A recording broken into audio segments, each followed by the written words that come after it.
Hello and welcome to another episode of India and Global Left. If you are new to the show, please smash that subscribe button. Also consider becoming a YouTube member, a Patreon, or donate small amount given in the link in the description box. But the least you could do is to watch this show, like, share, and comment. Without further ado, let me welcome our guest tonight, Lasha Kasradze. Lasha is an international relations analyst with expertise on South Caucasus and former Soviet republics. Lasha, welcome to India and Global Left. Thank you so much for having me. Obviously, this is my first time, so it's an honor. Thanks for having me. Of course, I want to take a deep dive into South Caucasus, which has three countries: Azerbaijan, Georgia, and Armenia. But before I ask you some specific questions, if you could give us an introduction to these three places for our viewers, so that some of our viewers who might not be very familiar with the geopolitics of the region can understand the subsequent conversations a bit better. Sure. So the South Caucasus region is made up of three countries, Azerbaijan, Armenia, and Georgia. They all used to be part of the of the Soviet Union, former Soviet Union, making up the republics of the Soviet Union that overall possessed 15 had 15 republics. It was comprised of 15 republics, and the South Caucasus republics, the three of the republics I just mentioned, were part of that union. In 1991, as the world remembers, in December, the Soviet Union broke up, and all the republics, including the South Caucasus republics, got their independence. Obviously, I'm simplifying for the sake of time limitations that we have currently, but to keep it as simple and as concise as possible. I just say that since independence, even though it's a one geopolitical space called the South Caucasus, all three republics' foreign policies diverged. Georgia, since day one, since the collapse of the Soviet Union and the collective West's victory in the Cold War,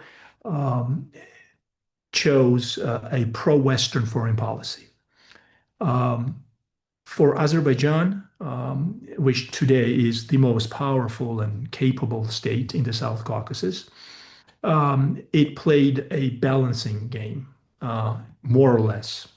In the early days of the Soviet Union and shortly after the collapse of the Soviet Union, it had a president. I cannot recall the man's first name, but last name was Alchibey, who had a pro-Western foreign policy. And the country was basically split. It was a sort of a, I don't want to say radical, but pretty intense foreign policy oriented towards the West. Then, with the coming of the Aliyev family into the power structure of Azerbaijan, Aliyev Senior, Mr.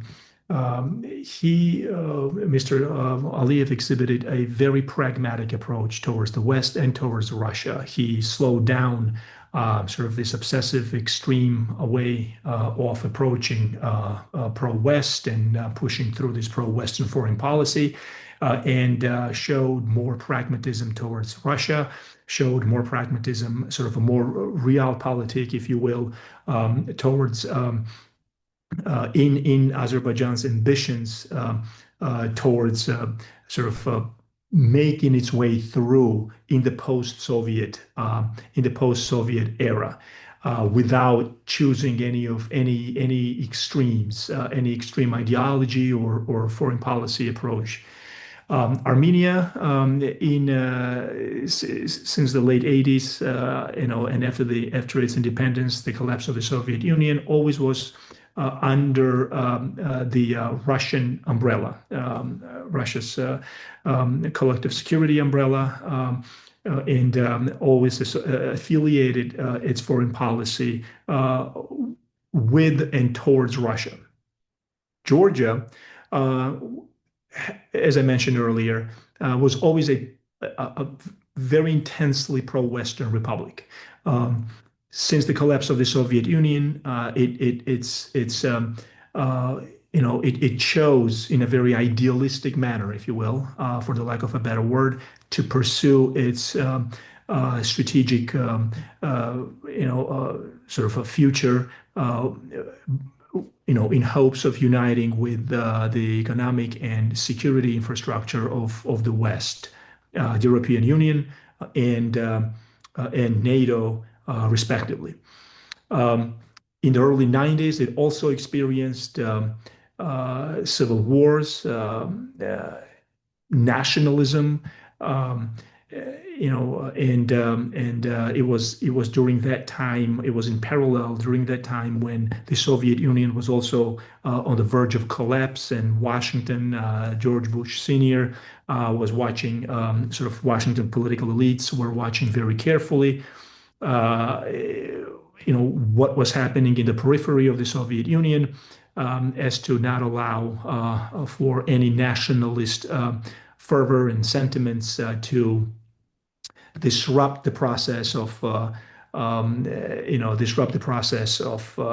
working with Gorbachev, to bring down the Soviet Union, so to speak, because everything, even though it happened very quickly, it's pretty safe to say that experts and politicians and observers were starting to understand that the Soviet Union was coming down sooner or later, and they were watching very carefully not to have any eruptions of extreme nationalist movements, as these small republics were starting to feel sort of the end of the Soviet Union, and therefore were starting to use that potential to advance their interests towards independence.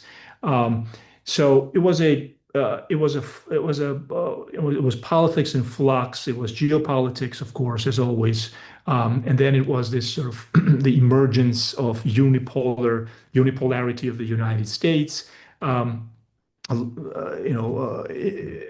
As things were moving gradually towards the collapse of the Soviet Union, and everything was in flux. And so Georgia experiencing sort of this extreme nationalist sentiments under Gamsahurdia, who Georgian people to this day revere and respect enormously, although certain mistakes have been made. Was part of this sort of concern in Washington, and perhaps to a lesser extent in the West, concern that carried with it this idea that are we seeing some sort of like extremist nationalist political upheavals taking place while we are trying to dismantle the Soviet Union, or trying to find bring in democracy into the Soviet Union thanks to Gorbachev, and basically Gamsahurdia was overthrown in the early 90s. Theories obviously circulate that fact that he was overthrown he was a democratically elected president, and to this day there are theories, views that he was overthrown by Washington's doing, basically, with in conjunction perhaps with the Kremlin, because they didn't want these kinds of obstacles in the way of especially the West and the United States, towards its goal of working with Gorbachev to bring down the wall, so to speak. And so, ironically, as soon as at the cusp of the Soviet Union's collapse, we saw, although people at the time were not realizing this, we were seeing sort of interference from the West in its typical manner of overthrowing the regimes they didn't like, even though he was a democratically elected president, Gamsahurdia. I believe it was 97 or 98% of the population elected him. And yet, fresh off or leading up to the collapse of the Soviet Union, the U.S. was already very much, sort of had hawkish views on such leaders, towards such leaders, as to not allow them to complicate things with the Soviet, with their work on dismantling the Soviet Union, with their work with Gorbachev to achieve that end. So so fast forward 30 plus years, and today we are seeing we're continuing to see obviously the independent three republics. But the word independent has in this particular case a number of vectors, if you will. Georgia, as you know, 20% of the Georgian territory is occupied by Russia. We all know that Azerbaijan, Armenia's conflict over Nagorno-Karabakh has a long history, which finally ended in 2023 with Baku taking over Nagorno-Karabakh, a region, internationally recognized region within the Azerbaijani proper, taking that region from Yerevan, or however Yerevan claimed that region to be its own, and Russia not moving a finger in the process, which was a radical departure from its traditional foreign policy in the region of playing both sides, supplying arms to both sides. And the reason for that was basically to maintain the policy of divide and rule, to maintain sort of this divided divided borders within these republics, to make it as difficult and as bloody for the Soviet Union to collapse in case of any upheavals in case any upheavals were to take place. This was sort of this was a setup under Stalin, under the Soviet planning, Soviet foreign policy planning, and after the breakup of the Soviet Union, that policy sort of became obvious when these republics, in case of Georgia specifically, even though there was a lot of talk of eventually Georgia joining NATO, it couldn't do so specifically because of those ruptures within its borders that were set up under the Soviet during the Soviet times, although sort of some sort of analytic chain, a historic chain goes back earlier. So when the Tsarist Russia, when the Russian Empire reacquired some of the regions in the western Georgia from by defeating Iran in the region, but that's a long story.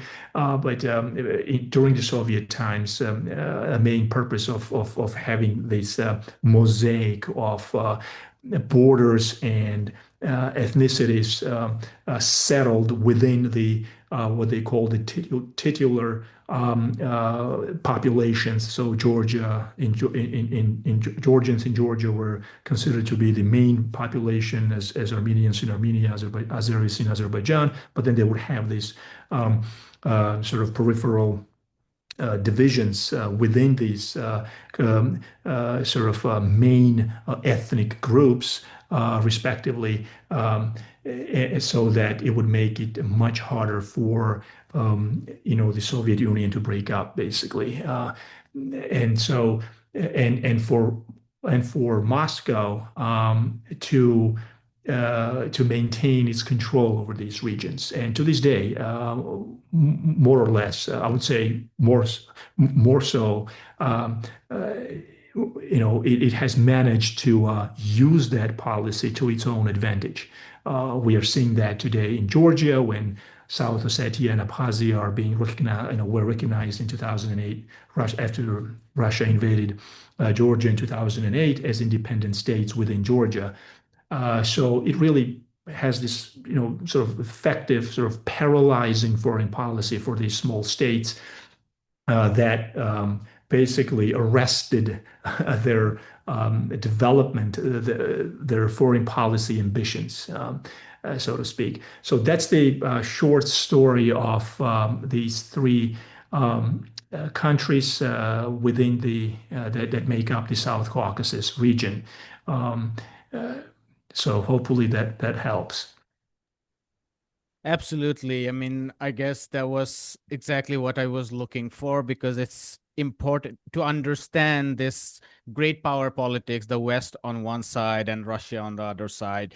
It is important to understand the post Soviet transition in these regions and how nationalism, even to some extent liberalism, and different political projects have been entangled with geopolitics in this region. I want to actually come to the impact of the Russia-Ukraine war on these regions and how they have created geopolitical shifts in these regions, and to the extent we can call them shifts. I want to understand them more from you. But if I could ask one more question before that, which is, what about the internal divisions among the ruling parties and opposition parties with respect to their attitude towards West and Russia? I mean, the basic understanding is that in Armenia, for instance, it was said that Pashinyan was generally more pragmatic to Russia, even though during the war in Nagorno-Karabakh, he didn't see a lot of support coming in from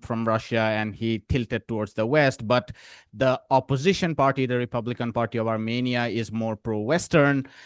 Likewise, in Azerbaijan, we can say that, or it is said that Aliyev has been generally more pragmatic, although there has been shift, and opposition parties are pro-Western. And in Georgia, it seems to me that the opposition parties are more pragmatic towards Russia. What are these divisions? Are they significant when it comes to how they look at the West and Russia? Yes, I would say that Georgia is most radicalized in terms of domestic politics and divisions. Um, I would also say that these divisions became stark later on. I would say since 2003, when the Soviet Union collapsed. um, there was a sense of much more cohesiveness within the Georgian society um, towards the idea of Georgia joining the West. There was a cohesive approach towards this whole new world, if you will, that Georgia was unequivocally was supposed to join. Um, so yes, there was a civil war in Georgia. Yes, Kamsahurdia's nationalism, uh, played a role in uh, sort of dividing the society to a certain extent. Um, but it didn't have that sort of neoliberal flair that we started to gradually witness after 2003. Um, during the early 90s, sort of the independence movement in Georgia had a different sort of sociocultural you know take. It was mostly for independence of Georgia as a state, as an ethnic makeup, as Georgians wanting their freedom from the Soviet rule. Um, so that independence movement had more, I would say, deeply, philosophical, sort of a reason behind it as in Georgia, one deserving to become deserving to be a free state away outside of the grasp of the Soviet tyranny. The Georgian people deserved it, and the Georgians had the right to basically chart their own independent future. Um, Fast forward, and Shevardnadze, let me just mention him. When after Gamsahurdia was overthrown, uh, came in Shevardnadze, who was a former foreign policy chief of the Soviet Union. He was a shrewd politician, very talented politician that Gorbachev um, respected and basically promoted as the Secretary of State, so to speak, the foreign policy chief of the Soviet Union. And then after the collapse and after the civil war and the overthrow of Gamsahurdia, he came in, or those who overthrew Gamsahurdia, they brought him in. Obviously, with enormous support from Washington, because Washington perceived Shevardnadze as one of the last of the Mohicans, if you will, of that post Cold War era, along with Gorbachev, who helped bring down the Soviet threat, Soviet Union. And so he had an enormous political capital in Washington and in Brussels. And he used it to a large extent, I would say, strategically to put Georgia on the map of the West by implementing very necessary geoeconomic projects, starting from the Caspian Sea and Baku, Azerbaijan, of course, which would use Georgian territory as a connection between the East and the West, transferring oil and gas to Europe. And so those geoeconomic projects really placed Georgia on the West radar. BP came in the early 90s. BP is still there, and so Washington poured in money, and they continued sort of firm support as a way to peel Georgia away from Russia, which, by the way, was becoming involved in its brutal wars in the Northern Caucasus, not to mention Russia's disastrous economic policy, sort of the shock therapy of the private markets and free markets that were exported out of the West into Moscow, that basically brought Russia shortly after the collapse of the Soviet Union to its knees. So that was this sort of extremely chaotic period for Moscow, where it was trying to survive as a state, basically. It was a nuclear power, obviously, and there was that fear also that to what extent Russia was going to be pushed until it actually decided to use nuclear weapons, sort of history repeating itself with Ukraine. So it was this sort of a mixture of all these thoughts, views, prognosis, analysis that considered various scenarios as to where Russia was heading, where the South Caucasus were heading. So South Caucasus republics were heading. That was this sort of a mosaic of confusion, of geopolitical confusion, and out of it came out Shevardnadze's sort of eventual stability that helped Georgia to stabilize. But Shevardnadze's regime became extremely corrupt and inefficient. And so it got so bad that eventually domestic, internal disenchantment and dissatisfaction of the large portion of the population played a role in rebelling against Shevardnadze, of course, aided by Washington.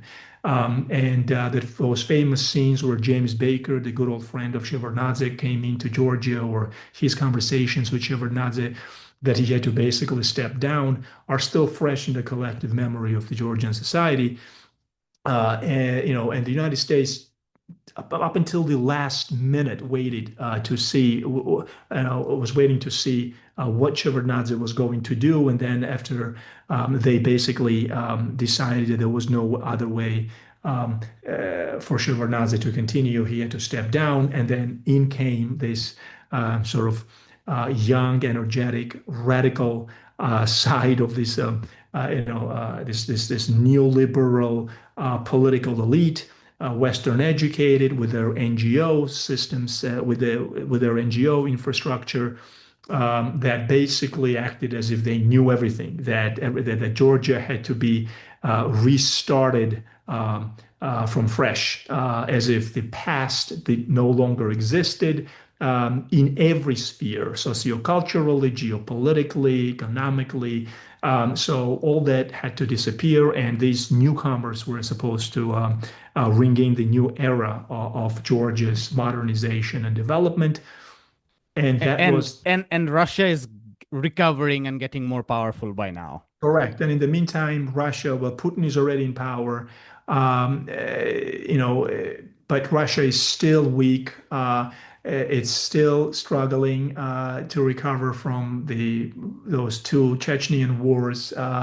Putin is dealing with with inefficiency within the Russian state, and they're watching very carefully what was being unfolded in the South Caucasus, in Tbilisi, in Georgia. And then we all know the freedom agenda, the neoconservative, neoliberal program, led by the George W. Bush administration, obviously supported by Dick Cheney and Condoleezza Rice and other neocons, Tory Newland, of course, and things started to sort of become so strained. Political climate became so strained that it reached its apex, its tragic end, really, in 2008 of August of 2008. When Russia invaded Georgia and recognized Abkhazia and South Ossetia as independent states.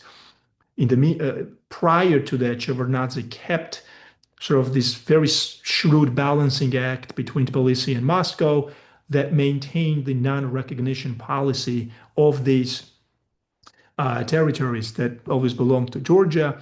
And under Saakashvili, Mikhail Saakashvili, the sort of the golden boy of Washington's sort of neocon agenda, Georgia basically lost these territories. It had already lost them, but under sort of as a result of Russia's meddling in Georgia's politics, but since the late 80s and early 90s. But this time around, his ham-handed approach towards Moscow, all in hopes that America was coming to save Georgia and bring it into NATO. It got so bad that Russia recognized these two regions as independent states, further weakening Georgia's sort of geopolitical stance in the region, and further sort of ironically pushing it away from any prospects of NATO.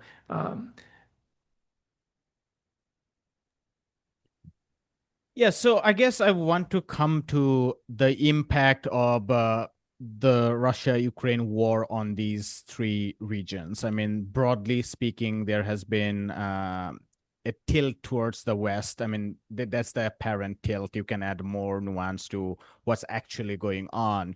My specific question to you is, in this moment of Russia's very direct power projection, where it is saying that we are not going to tolerate these kind of interventions in our neighborhood. We might still accept the Nordic countries joining NATO, but we are not going to accept them, definitely not in Ukraine, but also the South Caucasus. Be careful.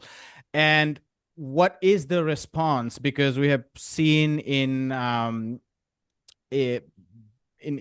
Armenia, in Georgia, them applying to EU membership, then being retracted, postponing until 2028. In Georgia, uh, what are the shifts that you are seeing in these Sure. three countries as a result of what has happened with Ukraine and Russia recently?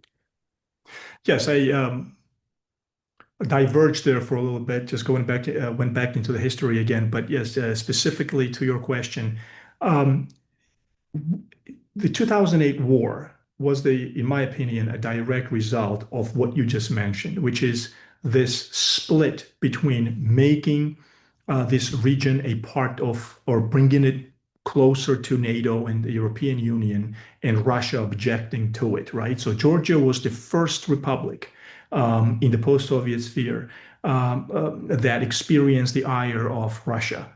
Uh, Again, in the post-Soviet sphere. Then came 2014 in Ukraine. Basically, the logic was the same. No NATO expansion, no membership of Ukraine in that organization. That was the request in the Kremlin. And then, we all remember the whole Bucharest summit, the critical Bucharest summit of 2008, where Putin basically said, enough is enough. We're not going to allow the third tranche of expansion of NATO towards our borders. Then he goes into Ukraine in 2014, annexes Crimea, and then the rest is history. Um, where so this is the sort of neocon, neoliberal project that was planning on weakening Russia through its traditional underbelly, the South Caucasus, western part of Russia, western territories, Ukraine, and then and coming down through the South Caucasus as a strategic project, if you will, to weaken and collapse and weaken Russia and sort of return it back into the early 90s. That sort of that so prior to that, Georgia was becoming slowly obsessed. I would say the Georgian political parties, the elite, um, and the political culture in Georgia overall speaking, slowly obsessed with this idea that George W. Bush's America was going to take care of Georgia. It was going to come in and pluck Georgia out of the South Caucasus and make it a member of NATO, and all the problems therefore would be solved. And With just for our viewers, Georgia participated in the so-called war on terror, the Afghan project, and correct in definitely the Afghanistan. Iraqi project. Yeah. Correct. Correct. And then when 2008 war happened, the Bush administration helped Tbilisi to bring back some of the troops that were fighting in Iraq. And then Georgia, up until recently, was still present in Afghanistan. So this tiny, poor country basically was overextending itself in hopes that Washington was going to come and save it. Um, no one, the political hysteria got to the point where no one was asking basic common sense questions. How? How, when you have 20% of your territory occupied by Russian forces, how are you going to go into NATO? And as ridiculous as all this sounds today, back then it was actually not until too long ago. This was actually they thought that this was going to be a realistic picture for Georgia's future. And Saakashvili's sort of radicalized politics got to the point, reached its tragic end in 2008 when people started to realize that Russia wasn't going to let this region out of its sight, basically, particularly Georgia. Today, I even hear and read some of the titles on social media sites, on YouTube channels, things like, South Caucasus without Russia, especially in the recent, as a result of the most recent developments. And I think that's absurd. And I think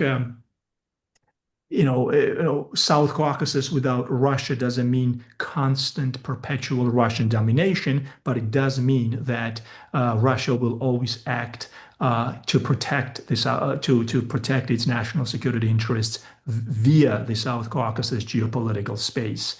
Um, and And so now with the current government that's in power, the Georgian Dream government is conducting a radically different foreign policy approach, practice, I would say, because the foreign policy of Georgia, or I would say the strategic stance of Georgia when it comes to its foreign policy is always pro-Western. But in terms of practice and in terms of practical application of the foreign policy, the current Georgian Dream government, which has been elected for the fourth time, um, democratically and is being accused of faking elections without any support, obviously. So we are seeing the typical um, sort of the typical methodology of the neocon establishment.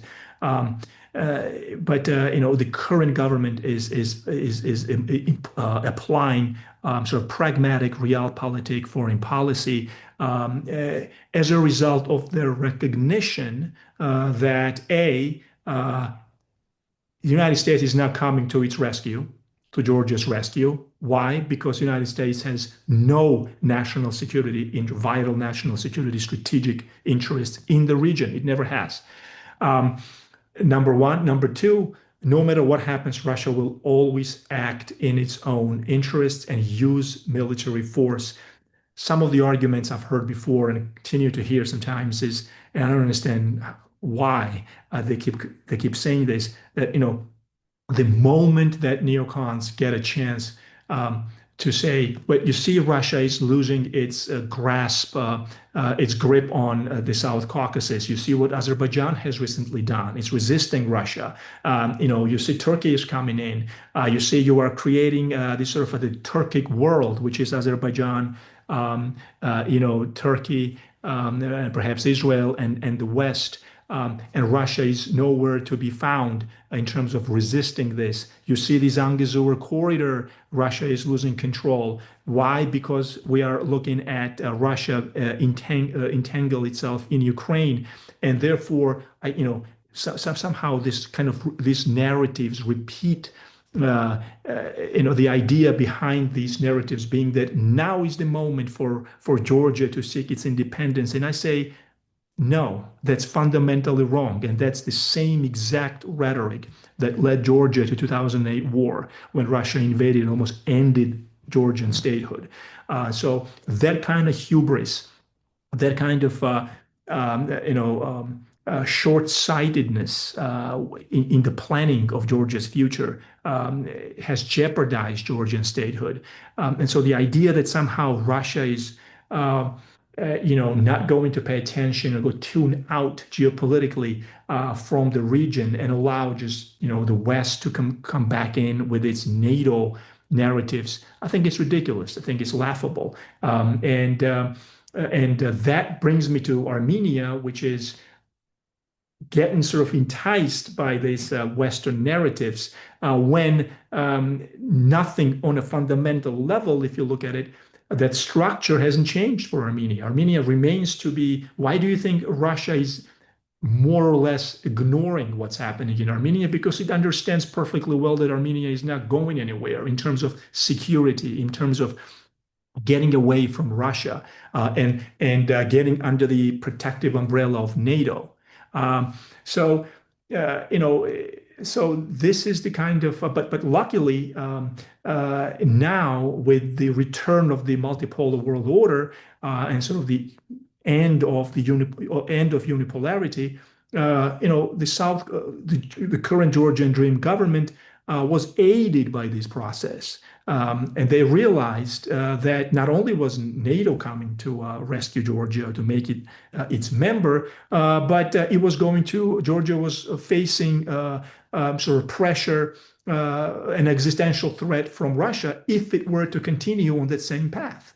Um, so Georgian Dream basically went through extreme difficulties of maintaining its relationship with the West while at the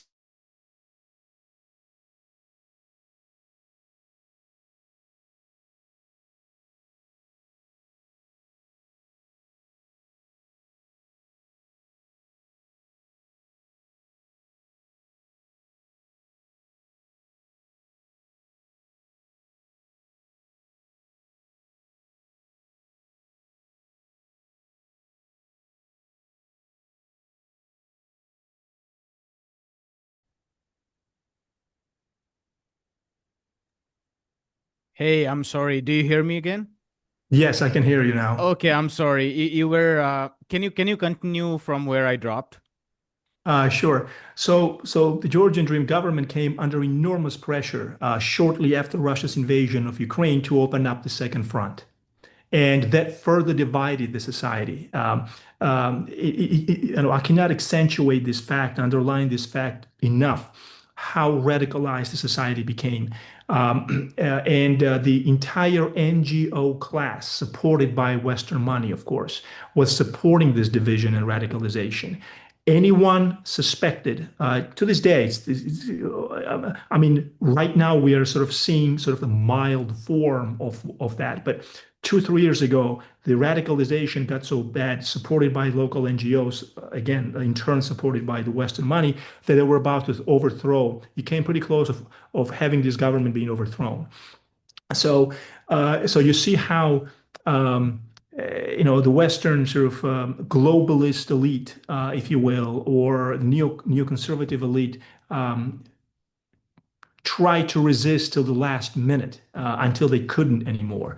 And so it was during this time period that the current Georgian Dream government had to sort of maneuver and really protect sort of the national security interests of the Georgian Republic to keep it away from the repeat of everything that led to the 2008 Russia's invasion. If you could tell us a little bit more about Armenia and maybe even Azerbaijan, given, of course, Georgia has its own precedents. It was the first, it experienced the first flaring of muscle by Russia in 2008. And now you have the example of Ukraine again. And so it has something to learn from itself. In Armenia, we are seeing a different move, if you like. At least that's what is apparent. And probably they don't have a precedence for themselves. And maybe they're also disillusioned by what is often called in the Western media as lack of Russian support during the Nagorno-Karabakh war for Armenia. If you could place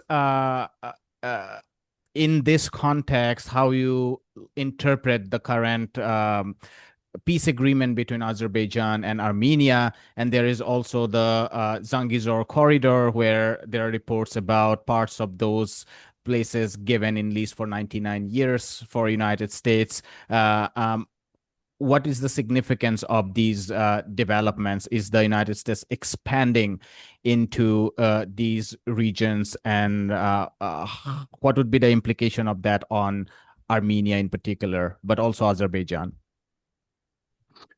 Well, my analysis on this has always been that the region is split between the two geostrategic visions. First, there is this whole Turkic world starting from Central Asia, Azerbaijan, Turkey, right? Turkey sort of helping Azerbaijan with Nagorno-Karabakh, and the idea being that Turkey-Azerbaijan border will be connected via the Zangezur corridor, and this entire sort of edifice will establish itself in the South Caucasus as a sort of independently pro-Western um, chain of states, Azerbaijan, Turkey, led by Turkey, and Azerbaijan's diplomatic relations, which includes Azerbaijan's relations with Israel. The second part of this is Russia, Iran, Armenia, which the West, this whole chain that I just mentioned, the first category has recently been trying to drag Armenia into that camp, right? Just roughly speaking, where before that Armenia was always under Russia's influence. Now, if the Turkic world strategy has a more sort of plausible, realistic future, that same Turkic world with Armenia or Armenia in that same Turkic world has, in my opinion, little to no future because Armenia is within the camp of Russia and Iran. Russia mostly, but in terms of geoeconomic projects, Armenia, Iran has always supported Armenia because of the Zangezur corridor as it's a way to move up north and continue with the diversification of its trade policies. But when we talk about Armenia's role in the current sort of reshuffling of geopolitical mosaic in the region, I am going to stick to my guns and say that Armenia does not have, when I say it doesn't have future in this equation, in this new equation, I mean security future. No one will guarantee Armenia's security from the West. What France was doing with Armenia, what the current situation of Armenia is towards the West, within the West, that's all done to quote unquote weaken Russia, which is foolish because this is not the way to weaken Russia by trying to peel off a landlocked country. Small country in Gyumri, Russia has, I think, 3,000 troops on Armenian Soviet base in Armenia that Russia can, God forbid, reactivate whenever it wants to. So I think it's laughable to create any narratives that will raise hopes for Armenia's sort of independence from Russia, if you will, and it's the guarantee of its future in the Western security infrastructure. That's number one. Number two, think about what happened to Armenia. Armenia has been claiming that Nagorno-Karabakh belongs to it. And now Nagorno-Karabakh is gone, perhaps forever. Thanks, in my opinion, to very wise and long-sighted sort of strategic thinking on behalf of the Aliyev family and Aliyev Jr. We can talk about Azerbaijan's political system, but that's a different. But I'm talking specifically speaking from the national security interests and state interests. I think I think Aliyev's foreign policy is nothing short of brilliant. So think about Armenia. So now Armenia is basically finished in terms of its claim for restoring its sovereignty, right? National sovereignty as it saw it. And the West is nowhere to be found. The West is not saying anything, except now the West is saying, okay, your prospects for returning Nagorno-Karabakh or making it part of Armenia, historic Armenia, however sort of Yerevan has always seen it, those chances have evaporated. So now we're going to try to, really shove you into entice you into this Western camp without any security guarantees, because you don't need security. Even if you needed them, when you needed them, we never provided it because Russia was always the umbrella protector. So Russia did nothing, and the West is going to do nothing about Armenia's sort of perceived territorial ambitions. So what's left of Armenia now is using it as a small tool to bring it into this whole Turkic world and into the West via geoeconomic projects. So Zangezur corridor comes in because security is off the table. That's why largely Putin is sort of acquiescing to this because security is off the table. Putin understands that Armenia presents no security threat to Moscow. But in terms of geoeconomic projects, which I, again, split from the geopolitical structure of the region, yes, perhaps Moscow will suffer slightly if it loses control, because it's all about control in this case. Moscow does plenty of trade, say, with China or vice versa, and it can still manage its trade. And once the sanctions are off, and I'm sure they will be off after the Ukraine war ends, I don't think Russia will have any problem sort of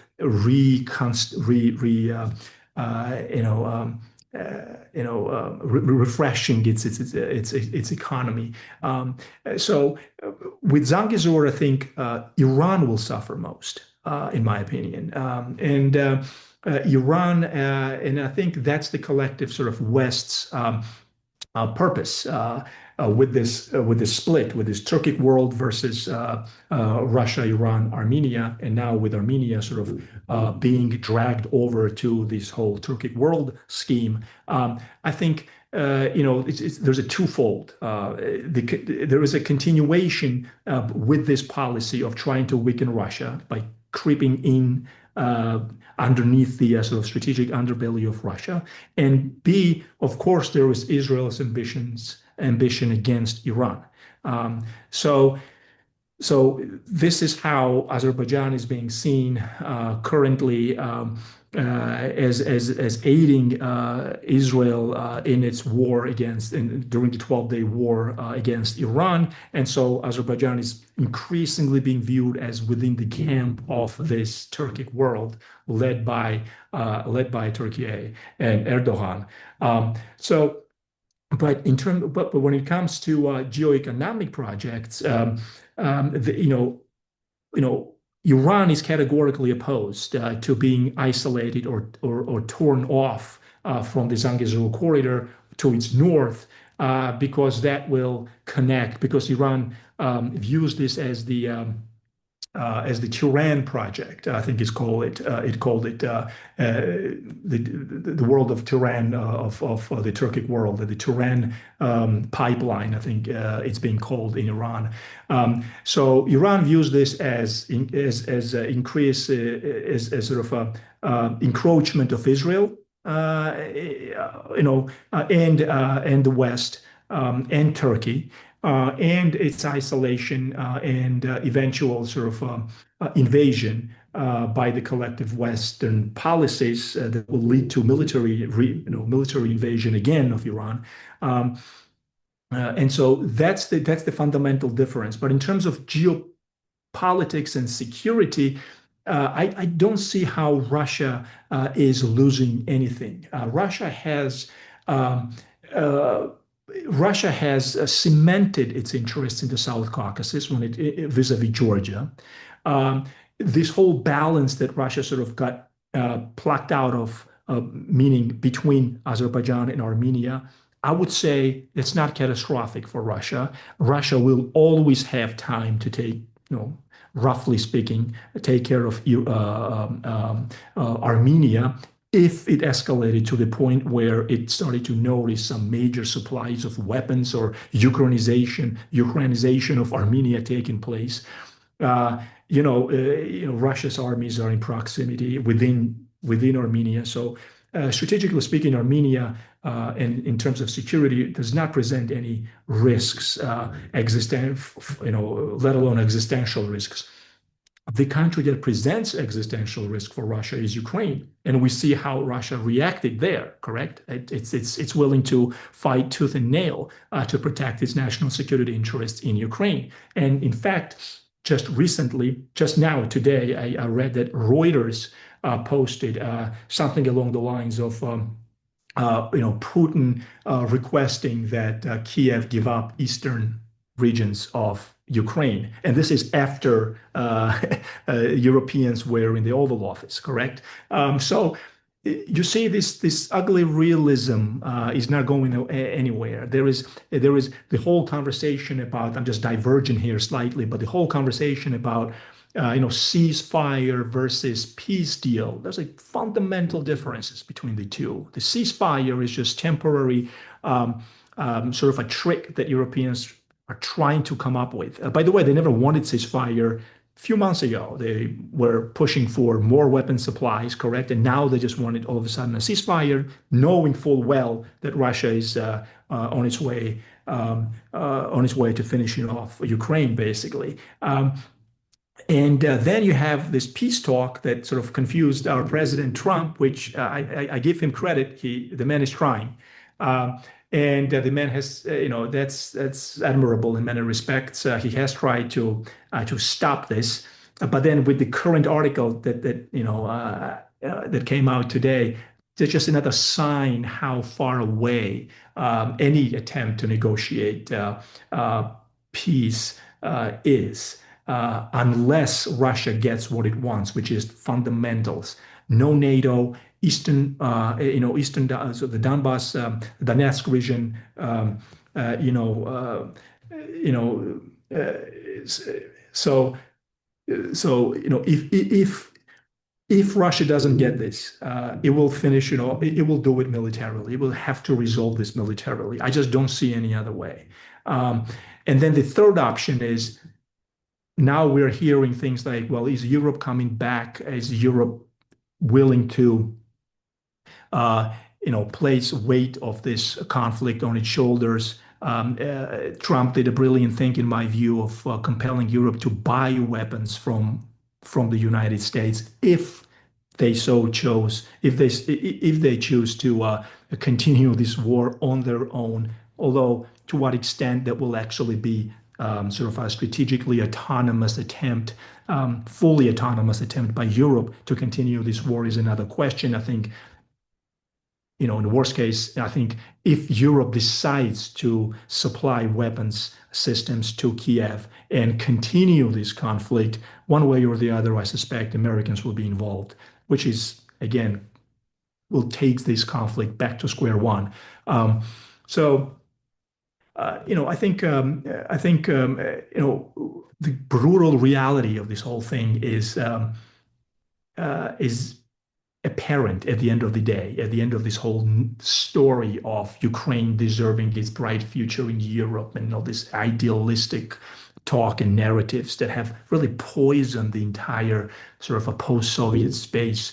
I think now with the return of the multipolarity, these republics, these regions, um, I think they're realizing that all of that was hoax, basically, that Western collective West wasn't coming to guarantee their sovereignty, and I think they've decided, rightfully so, in case of Georgia at least, to find a common ground with Russia. And the irony here, not paradox, the irony here is that Georgia the best way for Georgia to guarantee its safety is by talking to Russia. It's been that way historically. So if we talk about pure geopolitics and pure national security interests, Georgia has no other choice but to talk to Moscow. Um, and then if the collective West, Brussels, the United States want to continue to come in and sponsor and throw money into projects like Zangezur, for example, so be it.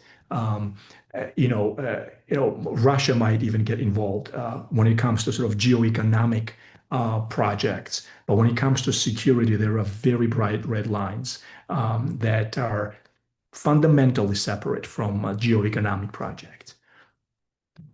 So what you were saying basically is that Georgian case is separate to the extent that it is a major security question, and through a hard history, it seems to be learning that this hoax that Europe and the United States, the collective West, can secure your security is just a hoax, and we should give that up. It was proved wrong in Georgia in 2008. It has been proven wrong in Ukraine since 2022, and Georgia seems to be learning that way. You are saying also that Armenia is different to the extent that there is no question, major question about substantive question about security there, and neither the West believes that Armenia can, I mean, induction of Armenia into the Western security apparatus would do anything to Russia. And so reversely, Russia doesn't see it as a threat.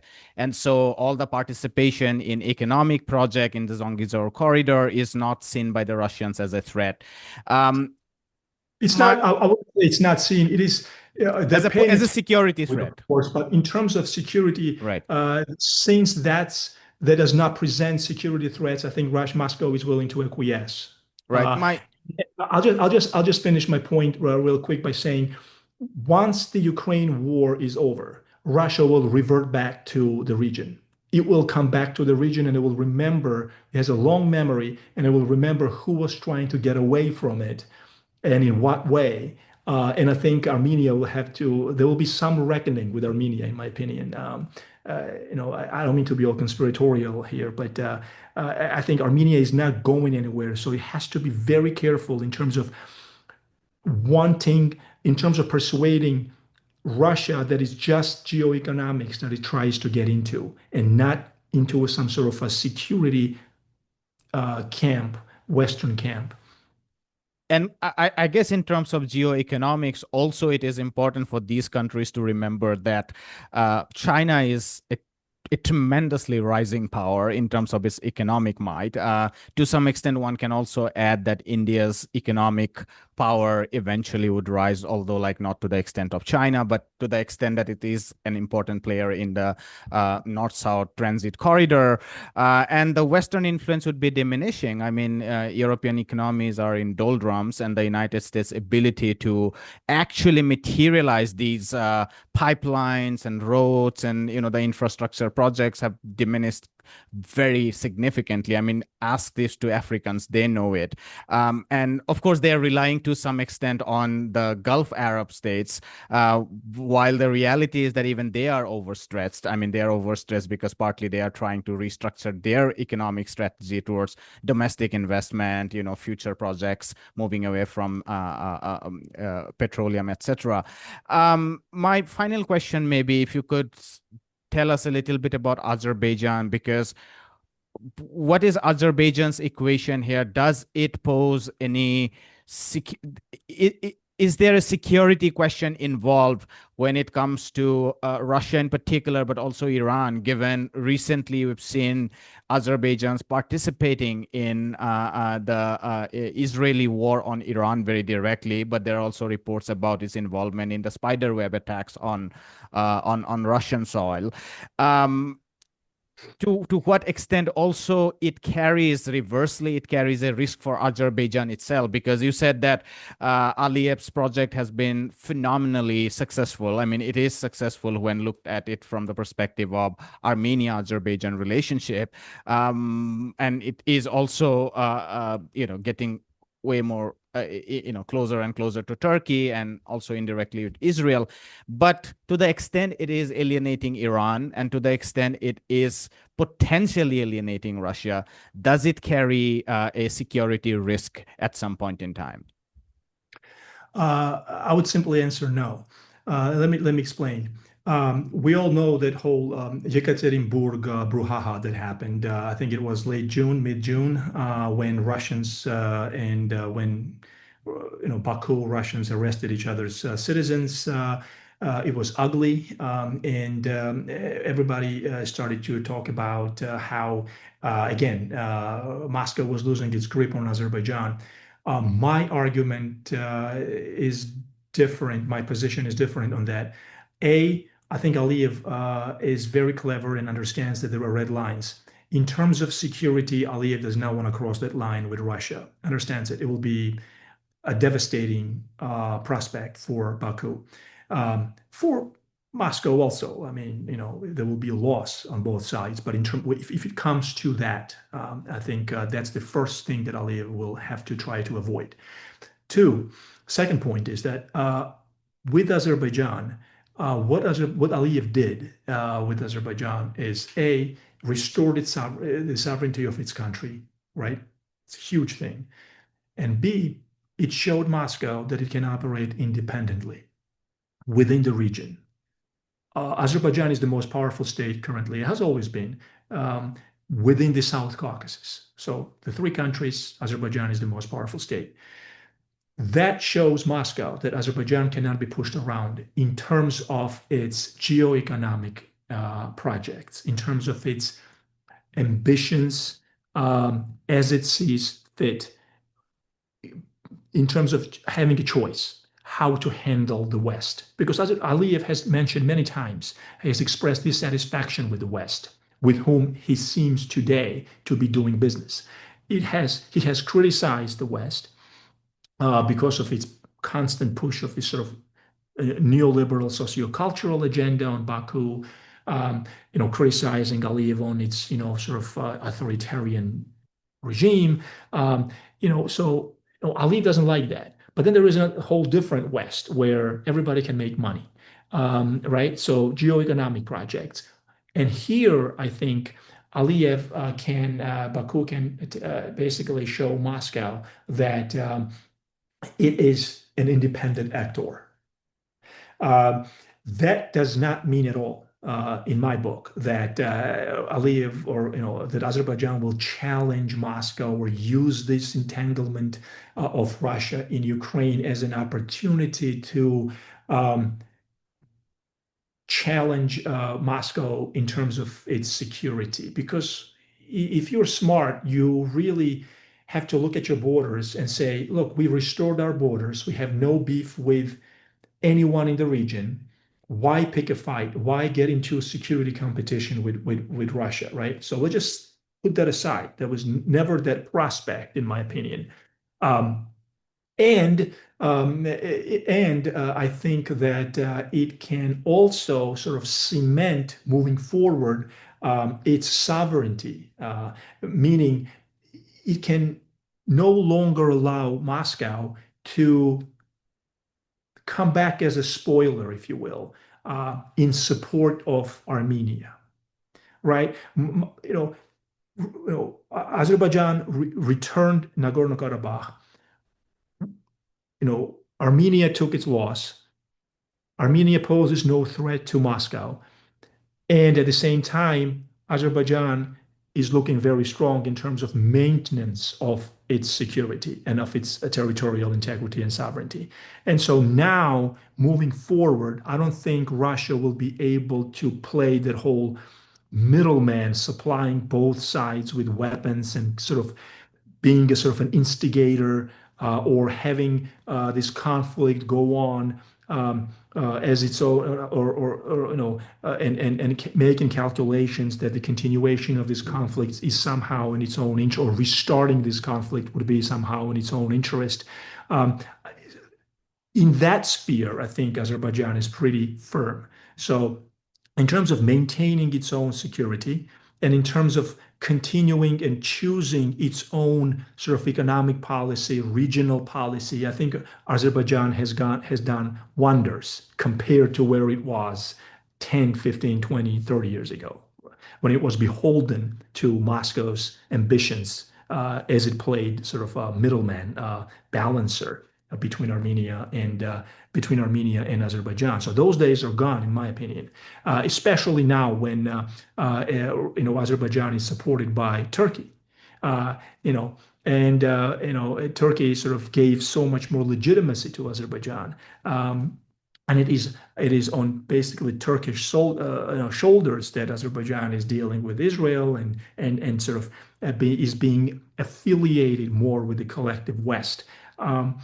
Right? But let's make no mistake. If there is a security competition between in the region, for example, and Azerbaijan gets caught in it again, it understands the red lines with Moscow. So that scandal that happened in what was it, Ekaterinburg, was basically the statement that Azerbaijan was moving on, but in no uncertain terms. That does not mean that it's moving on away from creating its own security bloc against Russia or its own security. It already restored its sovereignty, and now it's no longer it no longer perceives itself as this younger brother of the patron Russia or its predecessor Soviet Union. So socioculturally, psychologically, and in terms of geoeconomics, I think Baku managed to separate itself and to conduct its foreign policy, restore its foreign policy. But in terms of security, not much changed. I think Baku understands that picking a fight with Russia is a foolish foreign policy. Would be a This foolish this was foreign. extremely helpful because I must say that coming into this interview, I was reading the situation slightly differently. My overall reading was that there has been a relative pro-Western tilt in these three regions. In Georgia, I was reading long term, and long term, I was seeing a huge pro-Western shift. But of course, the suspension of EU membership until 2028, I was considering that. But I was also a bit confused about its application of membership after the Russian invasion of Ukraine in 2022. That confused me. Azerbaijan, I was reading differently because I was not considering that hitherto it was tremendously under the influence of Moscow. And to that extent, maybe a tilt towards the West is actually making it relatively more neutral as long as it doesn't play into the security game and as long as it understands that Moscow has clear red lines when it comes to the security questions. And Armenia, probably you have presented an alternative given that it is not as important as I used to think before this conversation when it comes to the security question. And so all it is doing is participation in these geoeconomic projects, which are never as clear and distinct as geostrategic questions, because all players, as you indicated, that even Russia after the war is over can come and participate in some of these projects if that is beneficial to them. So I'll just say something I'll about give this you the whole. closing comment. Yes. Oh, sure. The security. I think uh, shortly after the whole scandal between Azerbaijan and Russia, Maria Zakharova was it the spokesperson, the Kremlin's spokesperson, or I cannot really pinpoint who it was, but they commented in a laughing manner when Erdogan, I think, entertained the idea of stationing its troops in on Azerbaijan proper in Azerbaijan, which is NATO troops, and the Kremlin found that so ridiculous that it basically had like a very superficial answer to it. Um, it was a sort of a laughable answer. Don't quote me on what was exactly being said, but it was not seriously taken, and it was very cynically sort of reacted against that prospect, meaning implying that that's the brightest of red lines, right? I mean, Turkey stationing of its troops in Azerbaijan is basically stationing of NATO troops in again within the South Caucasus. Um, so that tells you how seriously things can change and how quickly things can change when it comes to the security. Russia is constantly watching this. But yes, I mean, there is give and take.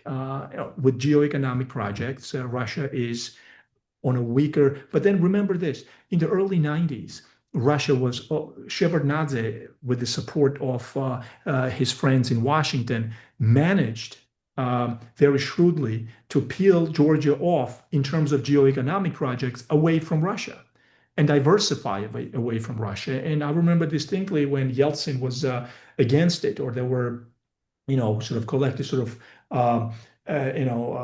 political elite in Russia didn't like what was happening, but they couldn't do anything. They Uh, had they had nothing at that point in time Correct. They economically. had nothing at the point, but at the same time, they maintained their interest, security interest in Northern Caucasus, which was Chechnya, even though they were on their knees.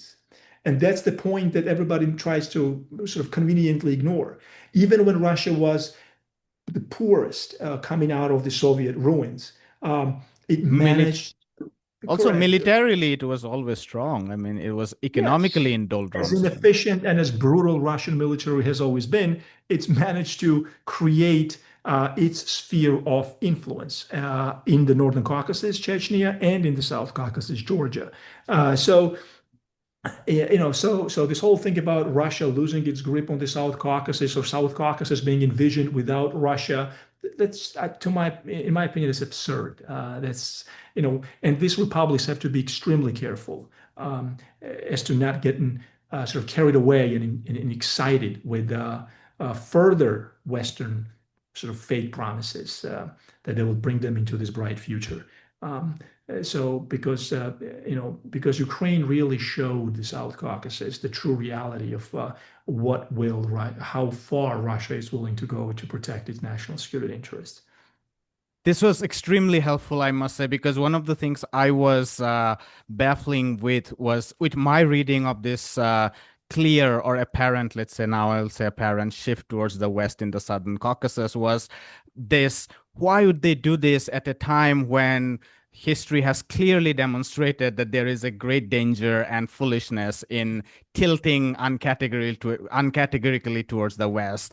And so it was kind of a riddle, but your reading makes more sense because it now shows that no, there is no direct, clear, apparent shift towards the West. And that also means that these nations, these leaderships, they are thinking pragmatically in a way where their future lies. They also are aware in many ways about the risks that are created. And finally, I think one clarifying thing through this conversation is that there are spheres that that I understood is that there are spheres you are arguing that Russia sees very directly as its security sphere, and there it has very clear red lines, and that doesn't necessarily always that's not necessarily the same as the spheres of economic influence where Russia might not like it, but eventually it might concede more, and then there is an open game there. Everybody will throw in their money, throw in their business, etc. um, I would close in there if you have anything to say in the closing comments, but thank you so much for your time. Thank you very much, and I hope my views, at least this is what I think, obviously, right? So I hope your audience will get something out of it. Thank you so much for the opportunity. This was very helpful. Thank you so much. Hi, my name is Ayushman. I, along with Jyotisman, have started this platform. In the last 2 years, we have tried to build content for the left and progressive forces. We have interviewed economists, historians, political commentators, and activists so far. If you have liked our content so far and want us to build an archive for the left, I have two requests for you. Please do consider donating for the cause. Link is in the description below. Also, if you are not able to do so, don't feel sad. You can always like our videos and share our videos to your comrades. Finally, don't forget to hit the subscribe button.